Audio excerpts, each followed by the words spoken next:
Hi guys, I'm Shmee, hello and welcome back to the channel where you join me in the storage with some of the Shmeemobiles, but today we are going to talk about the plans for what is happening next. Now that I'm back here in the UK, following the entire summer in the USA, then my spontaneous trip out to the Middle East, I finally have time to start working on my future garage, the future Shmee 150 man cave, and I've got some big ideas. It has also now been an entire month since the Ford GT flew back over to Europe following the trip in the US from Chicago to London, and I want to take it out for a drive as well to talk about my future plans with the GT and what is going to be in store for that car. It is also good to keep the fluids flowing, to keep the car running up and out and about, so that is the plan, as well as working out where all of these are going to eventually live. As many of you know, my cars live here in a private supercar storage facility in central London. It is not a public location, and in fact, they are in some very, very nice company. Now, I've alluded to it a few times, but of course, for privacy reasons, I cannot show you the other cars that are here. But let's just say that the GT and Senna are not the best cars at all. They are far from it. Think about some very special classics. Think about many of the modern limited edition cars, and you're probably roughly along the right line. So it feels like they're safe and secure in the right kind of company for these kind of cars. Now at the moment I have 5 spaces. They have moved around a little bit recently, but these are the current 5. We've got the Vantage GT8, the Heritage Edition Focus RS, the Ferrari GTC4 Lusso, the Ford GT, and the McLaren 675 LT Spider. So as well as these 5 spaces, also at my apartment here in London, and remember a lot of people live in apartments in central London because, well, there isn't exactly much space to have a house, and if you did, it would cost an awful lot of money. So at my apartment I have 2 spaces. Also over in Germany, I have 2 spaces, so 9 in total at the moment. And I guess I'm a little ashamed to say that I actually currently, with the AMG GTR Pro, have 10 cars with the possibility of another one about to arrive. So 11 cars, 9 spaces, this doesn't add up. And remember, 2 of those spaces being over in Germany, where at the moment there is only 1 car, the Supra. So if the new car comes, that means I'm a little bit over and I need a solution to this. So I've been looking around, as you know, from abroad, trying to work out what the future is going to be in terms of a garage and where to keep the cars, somewhere that I can make a little bit more personal.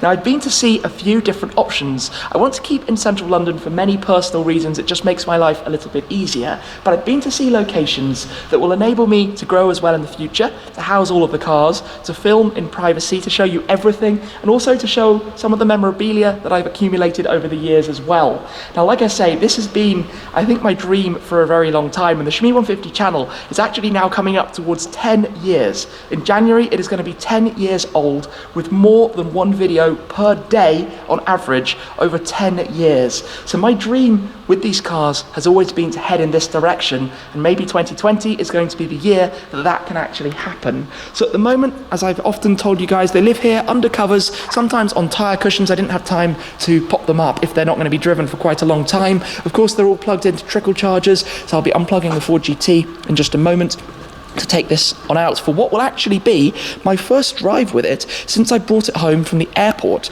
And I try and drive the cars as often as possible, but obviously with so much travel, that does become a little bit of a challenge. I'm not always here to give them a run, but something like this, it's better if you do drive it. If you leave them parked, that's when they tend to pick up issues, electrical problems, gremlins, just things that you don't really want. So it's good to drive these cars at least on the most regular basis that you can.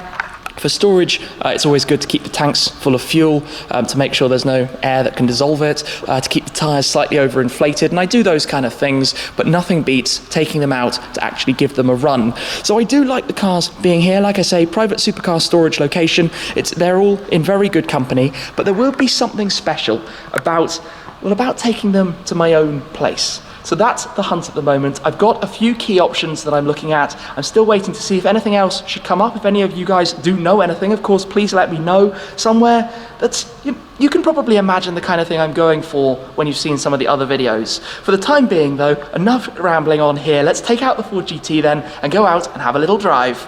Something else that is actually in the works is to get a fitted cover for the Ford GT. Yes, I've said it before, this is the cover that I actually had originally for my McLaren 12C. I've had that cover for about 5 years. It has covered many cars since. I think it's been over the GTR, the FF, the Vanquish when I had it, of course the 675, the 650S, the 12C, and now it's kind of temporarily residing on the Ford GT, but a little bit stretched. It's not the perfect fit, we could say, and it certainly doesn't cover down at the back. Now, an interesting thing actually about Ford GTs is that Ford have actually told us owners that we need to keep them parked now with the wings up. For the hydraulics, it is better to keep that up rather than in the lower position, so I'll need to get a fitted cover that can house it, obviously raised, which means it just needs to be shaped slightly differently. But I've got some ideas, and I'm hopefully going to be working with a partner very shortly to create something awesome for this. So watch this space, as I frequently say, but in this case I definitely mean it.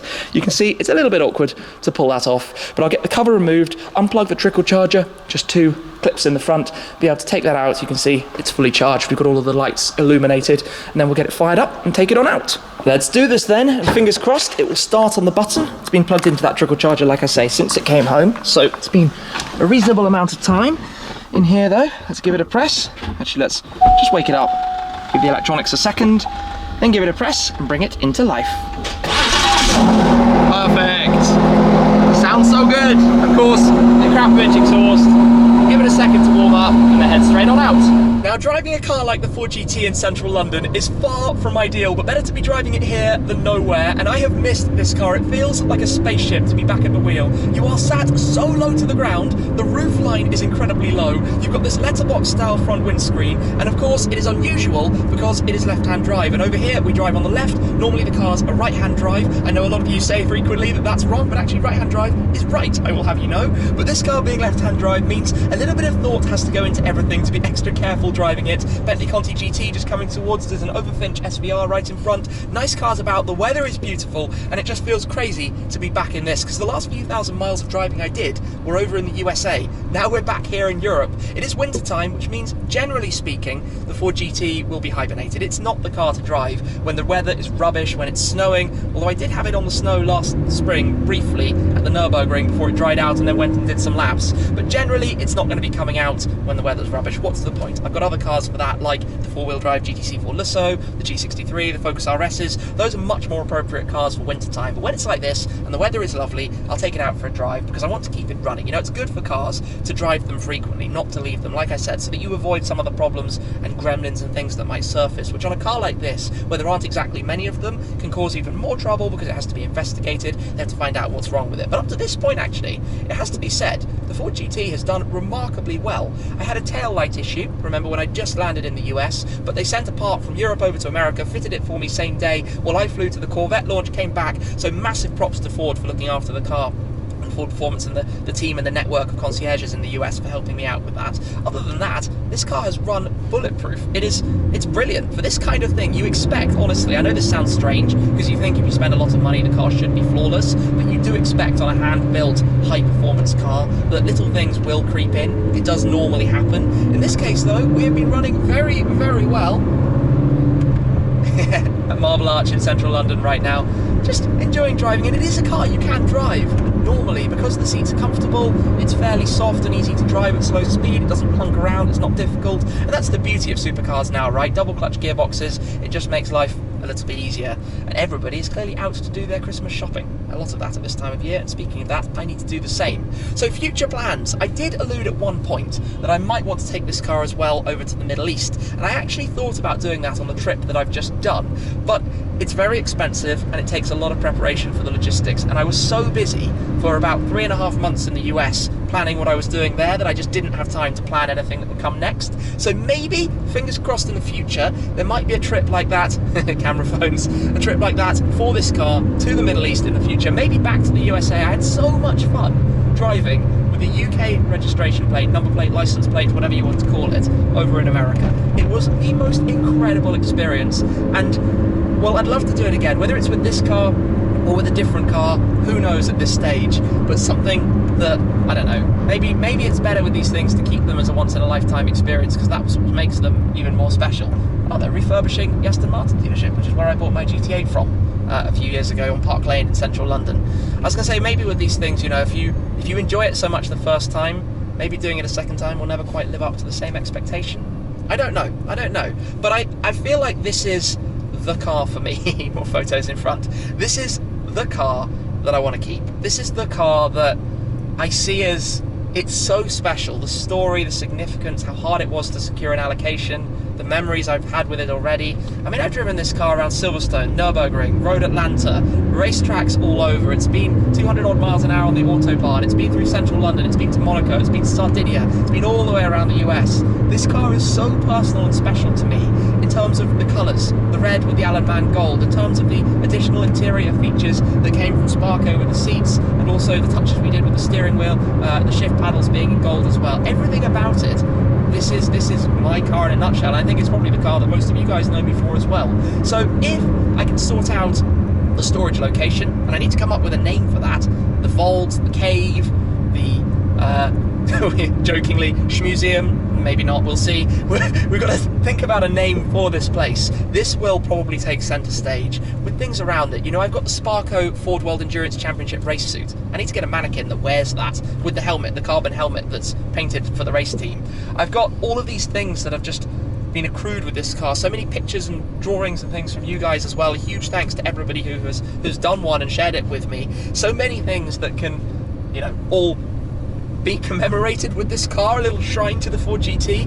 That would just be, I don't know, that's what I would love to do. Not to say that it won't get driven, but it will get driven. I'll take it out, use it, kind of drive it hard for a month, and then it will probably go back into storage for a couple of months. I think that's what the future is probably going to have in store in terms of the plans for this car. You know, maybe I take it back to America, maybe to the Middle East, maybe on trips around Europe, do a month of drive, loads of journeys, loads of places, watching out, of course, for the fact it has a tiny fuel tank, and then ultimately, at the end of the day, parking it back up, getting it fully cleaned and repaired by Topaz, and the exterior is perfect. No chips, no damage, no dents, no scratches, no nothing, which, for the kind of driving I've done with this car, is, again, miraculous. I've had a lot of luck with it. I've actually got a classic London bus, which is kind of cool, going past. Yeah, so all's gone really well. What more can I actually kind of say about it, other than I am over the moon with the car, with everything to do with it, with how it's running, with how much fun I've had with it, and I think the future plans are just going to look even brighter. I'm not quite sure if you can see, but we have an Urus and a new Vantage parked at Dorchester Hotel. Just having a cheeky nose, all the Porsche, Rolls Royces, usual kind of stuff. Central London, hey. But yeah, giving the car a little drive, I say lightly. Traffic jam, like I say, not exactly ideal. But to those saying, why do you just drive a car like this around in central London? Well, end of the day, this car's done everything. As I've just said, you know, it's been everywhere. It's done track days, it will do plenty more. But I like using my cars for all purposes. You know, I could be sitting in something boring right now, but it's much more fun to be sitting in the Ford GT, even if I'm just driving it gently and cruising and taking a complete chill. Anyway, I need to go and do a few errands, a few shops and things I need to head to. As I said, Christmas presents that time of year, and then ultimately I'll take it back towards the garage. I've run my errands and done some shopping, and now the GT is parked back up in the storage, although something unfortunate just happened right in front of me. Luckily, not involving this car, but where the GT was parked at the side of the road, in front of me was a Porsche 911 convertible. It was a 991.2, but registered on a UK 19 registration, which means at maximum it can only be 9 months old. Now in front of him, pulled in and parked up a scooter, one of those delivery bikes. The guy stepped off, put the bike on the stand, but shortly thereafter the stand gave way and the entire bike fell onto the front of the 911, of course making a pretty loud noise while it happened and doing some damage to the bumper. Now I had some paper and a pen in the GT, so we wrote a note with all of his details, and I left my details as a witness as well, because as soon as I heard it I obviously span around and saw exactly what had happened and helped him to lift the bike back off the 911. But fortunately, I guess for him, at least the 911 bumper is readily available and can easily be painted to match. If it had happened to this car, that would have been a different story. Full carbon fibre body panels and paint done over in Canada or the US. I think we might even, if that ever happened and had cracked the carbon, have to take off the body panels and send them back to the factory to be repaired. So thankfully, very grateful, this car is unscathed, and that's just one of the reasons Well, I think you have to consider twice using cars of this kind of value out and about around town, especially after, as you guys know, what happened to the Senna as well, and a traffic jam on the M25, the motorway ring road around London. In any case though, many memories with this car. I don't think that is ever going to go anywhere. As I've told you in this video, it's simply just something so special and personal to me. But what I really want is to have that and to have the other cars in a place that is my own, that I can do what I would like with it. Now, I do need to add, by the way, that my own garage would be vastly more expensive than parking cars in a storage. This is kind of a fixed cost because of course there are like 100 cars here as opposed to just mine. If I have my own unit, it is going to cost me probably twice, if not more, of the money per space. It is a big, big, big commitment, so I need to think carefully about it and how I'm going to do it, which is why I'm trying to find exactly the right spot. But I am quite enjoying kind of drawing and planning and considering how I'm going to do it, especially after some of the places I've visited and the types of man caves that I've seen. But the GT isn't going anywhere. I don't think the 675 LT Spider is going anywhere. The Lusso, well, I'll have the Lusso for a couple of years, I'm sure. The Heritage RS, planning to keep a hold of that one, as the Vantage GT8 as well. Of course, there are cars dotted all over the place, and I do now have this problem of cars, or more cars than spaces, so I need to get that one worked out as well. I'm going to be thinking about that in the coming days. The Senna will come back, the GTR Pro will be PPF'd, obviously the Red RS is still with Mountune, the Supra is in Germany, and well, that's not all of them, but too much to think about right now. Anyway, bit of an update of some plans for the GT. It's not going to be used as a daily car. It will probably do a few more big trips through the next year, I'm sure. Well, maybe it will be flown somewhere, we'll wait and see. I'm sure it will go back to the European continent at some point, maybe some more Nürburgring laps too. But lots for me to think about in the coming month over this time of year where there isn't too much to do outside considering the pretty horrendous weather you get over here in the UK. But for today, that's a bit of an update on the plans then for the garage and for the future of the Ford GT. So thank you very much for watching. As always, guys, I appreciate your support an awful lot, and I'll see you again very soon. Cheers!